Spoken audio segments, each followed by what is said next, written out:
He's gonna, at this time, we'll have the CDBG business loan recipient presentation, and this is gonna be done by Jen. Audencia is gonna introduce the program. Thank you, Madam Mayor and council members. As you may know, back in May, the city of Soledad did receive funds, or was awarded funds, a little bit over $100,000 in CDBG speeding loan plans. So the reason for this presentation is to showcase what the city has done. You always hear about cities having, program this, that, but you sometimes don't see the result. So this is an opportunity. I'd like to have Jen join us. I want her herself to share what this business loan has been able to do for her business and how it's going to allow it to grow. It's a great story, and it just, after hearing her, you're really going to see the end result, and now we can really, say it is really happening in Soledad. So, Jen. Thank you. Can I bring this up to you guys? Sure. I need these for you. Thank you, Jen. You're welcome. Good evening, everyone. Good evening, Jen. My name is Jennifer, and I'm your local Soledad dog groomer. I know I only have a couple minutes to speak tonight, so I'm going to talk really fast. Okay. First, I just want to say thank you so much for having such an incredible program to help small business owners like myself. It's amazing. This business is not just my livelihood, it's definitely one of my passions. I understand that every single animal that comes into my care represents the heartbeat of somebody in our community, and I don't take that lightly. I started in this industry about 10 years ago, and in that season of life, it was chaotic. My husband was incredibly sick. I had a really rigid job with the San Mateo County Sheriff's Office, and so I left it. And I went to go work for my friend in her dog grooming business in Burlingame, California. What started as was supposed to be like an easy office job quickly turned into, Jennifer, come back here and watch this dog. Jennifer, come back here and shave this dog's back. All of which I had no clue what I was doing, but I did it. And so in the middle of this crazy season of life, I found myself literally being ministered to by these animals, if that makes any sense, where it was bringing such peace into my life, but I knew in my heart that's what I wanted to do. So 4 years ago, when my husband and I relocated back to Soledad, I got another regular office job. And I looked at my husband and I said, I'm not done working with dogs. And he said, then do it. So I went on Amazon and I bought the pair of clippers that I could afford. And then I printed out business cards. And then I took to the streets and I started meeting my neighbors. And what I thought was going to be just a handful of clients, a few dogs here, a few dogs there to kind of keep me involved, became something greater than I could have ever hoped or dreamed for. And that's where you guys came in. Because I laid those dreams in front of you and I wrote them out on pieces of paper and you guys funded them. And because of that, I was able to upgrade all of my equipment, which made me so much more efficient, faster, and saved the physical wear and tear on my body. On top of that, I was able to invest into the vehicle, which allowed me to open up 1 day a week to be able to start doing mobile nail and anal gland expressions for people in the community so that I can go to these people's homes. Primarily people who have cats who don't get to be serviced anymore because Los Coches no longer offers that service. So we are able to go out to them. I also offer mobile pickup and drop-off services, which has been able to service people who are elderly, disabled, pregnant, and pretty much everyone who's gone back to work since quarantine has been over. So that's allowed us to offer those services as well. And on top of that, I've also been able to reach out to people who live on the outskirts of our community who can't make their way into me. I have so many more dreams, desires that I can lay before you right now, but I want to honor the time constraints that I do have. What I wanted to do was lay my story before you and allow you to see what some of those funds have gone to help take care of, that is going to keep me in the game for the longevity of all of this. And I am so committed to this community and to this business in this community. So thank you so much. Thank you for believing me. Thank you for funding. And I appreciate you all. Jen, thank you so much, and thank you for the work that you do.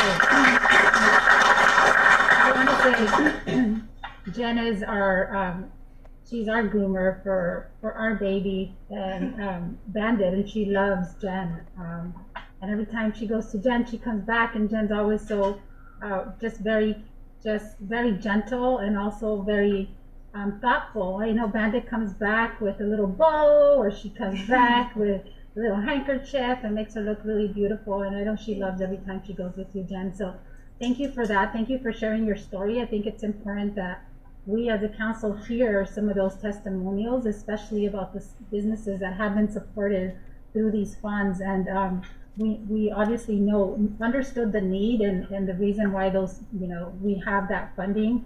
But it's really nice to be able to hear those testimonials and to hear that story, right, of how many other gens are there, right, that we can be supporting. So thank you so much. Thank you for everything you do. And it's nice to know that we have that service here in town and we don't have to go elsewhere to get that service. So appreciate that. Yeah. If I can just make a few comments, Jen is the groomer for my dogs as well, and your passion with animals is obvious, and your passion for the community is as well. And so I thank you for going the extra mile and helping those residents that aren't able, who love their pets and want to care for them, but aren't able to physically get them to you to provide them with the proper care. And you treat everyone's animals like their own. Jen, my dog Lucy just passed away, and Jen was one of the very few people that she liked. So you always treated her very special, and she trusted you and was always excited to go and smell at coconut. So thank you for everything that you do, and I really think this is a great example of the type of businesses that we really need to invest in. And I also want to thank Vencia too for the work that she's done with the program and making sure that those individuals that might have had some issues with the application process or not understanding certain things, that they're available there to be able to support them all the step of the way, so that way everybody can get the assistance that they need. So I really want to also acknowledge the work that they've been doing in their department to really support our families and support our small businesses. So thank you so much to your team as well. Yeah, and it would be great. I know that we had you had provided a list sometime a while back with all of the list of the current businesses that we've assisted. If we could get an updated list, that'd be great. And I think it's important to be able to have these testimonies if they're willing to come and willing to share their story and the impact. That's the plan. Yeah, that'd be great. So, thank you. This would be a great story to put on our social media as well. Definitely. Yeah. Just through the chair. Really quickly, thank you, Vencia, for all your work. I think that this past year, year and a half, whatever it's been kind of all a blur in the sense of COVID kind of all mixed together.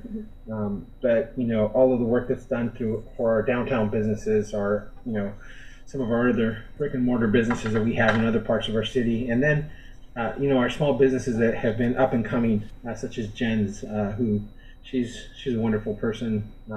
Also, my dogs love Jen as well. So, and one of our dogs is because of Jen, we were able to rescue a dog because of Jen as well, and he and our two pets love going over to Jen. But I think beyond that, it's the growth of these type of small businesses in our community that are kind of the heart of what our community is. And I think that we need to make sure that in the future that we're supporting our brick and mortars, but also our small businesses that are up and coming and are really pushing forward and showing that passion. I think we see it across the board through all our small businesses here. So thank you.